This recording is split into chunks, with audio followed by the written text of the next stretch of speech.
おじゃ、次はどこへ行く？決まってる。目指すはグランドライン最後の島だ。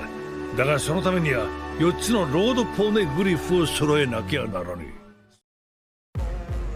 Mereka yang mengetahui rahasia abad kekosongan adalah musuh dari pemerintah dunia. Dan kali ini, Mimin akan membahas para karakter yang mengetahui sejarah yang berusaha ditutupi oleh pemerintah dunia. Siapa saja mereka? Tapi sebelum masuk ke inti video, ada baiknya nakama semua memencet tombol subscribe dan nyalakan notifikasinya agar tidak ketinggalan video terbaru. Ayo berlayar nakama, angkat jangkarnya, turunkan layar, dan tertawalah seperti tawa bajak laut.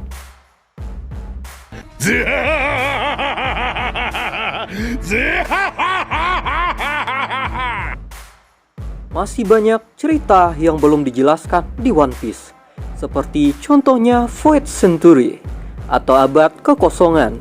Diduga itu jadi era di mana Joy Boy berlayar untuk pertama kalinya menemukan Laftel sebelum ia menulis semua pesannya di Poneglyph.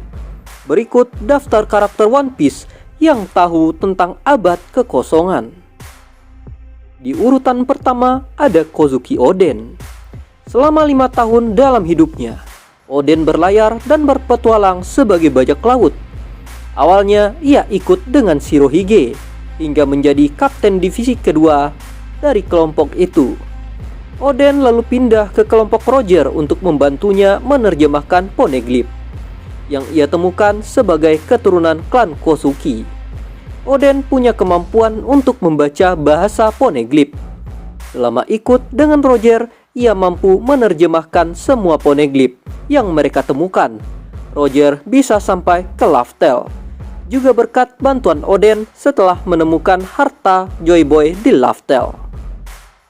Setelah itu, Oden pun pulang ke negerinya Wano Kuni dan melanjutkan tugasnya sebagai seorang shogun. Bukan rahasia umum lagi bahwa Goldie Roger juga mengetahui tentang kebenaran abad kekosongan. Dengan kepemimpinannya sebagai kapten, para kru berhasil mencapai Laftel dan mengetahui tentang fakta abad kekosongan yang mungkin sangat mengejutkan itu. Roger juga menemukan harta yang ditinggalkan oleh Joy Boy, yaitu One Piece. Meski Shanks tidak ikut ke Laftel bersama dengan Roger, sang Yonko termuda yang saat ini mempunyai kru dengan kekuatan paling seimbang dari Yonko lainnya. Saat ini Shanks jadi orang yang paling memungkinkan untuk menemukan One Piece. Walaupun tak ikut sampai ke pulau terakhir, setidaknya Shanks tahu lokasi terdekat dengan Laftel. Tentunya setelah bertemu kembali dengan Kapten Shanks, ia diberitahu tentang kebenaran abad kekosongan. Arti dari nama D, juga senjata kuno, pastinya juga One Piece, harta yang ditinggalkan oleh Joy Boy. Kemudian ada nama Rox di Sebek. Adalah kapten bajak laut Rox, kelompok legendaris yang menguasai lautan sebelum dimulainya era bajak laut. Rox dianggap sebagai saingan paling tangguh dari raja bajak laut Goldie Roger, bahkan lebih dari Shirohige. Dia sangat menakutkan. Diperlukan 2 kekuatan besar seperti Roger dan Monkey D. Garp untuk bisa mengalahkannya. Kekalahan Rox juga membuat Garp dikenal sebagai angkatan laut yang terkuat. Selain dari segi kekuatan, Rox sepertinya adalah orang yang sangat cerdas karena dia diduga mempelajari berbagai hal yang dianggap tabu. Salah satunya adalah abad kekosongan yang kini dihapus oleh pemerintah dunia. Gorosei adalah kelompok Tenryubito dengan peringkat tertinggi yang menjadi kepala pemerintahan dunia. Mereka pada dasarnya memegang otoritas terbesar atas keseluruhan dunia. Satu-satunya pengecualian adalah penguasa misterius yang mereka patuhi, yaitu Im Sama. Mereka yang punya kuasa atas berbagai perintah yang diberikan pada angkatan laut, Cyberpol dan Shichibukai sampai dibubarkan. Ini kenapa mereka bisa dikatakan sebagai antagonis utama sepanjang cerita One Piece. Tentunya kelompok ini juga tahu kebenaran tentang abad kekosongan, karena merekalah yang menyembunyikannya.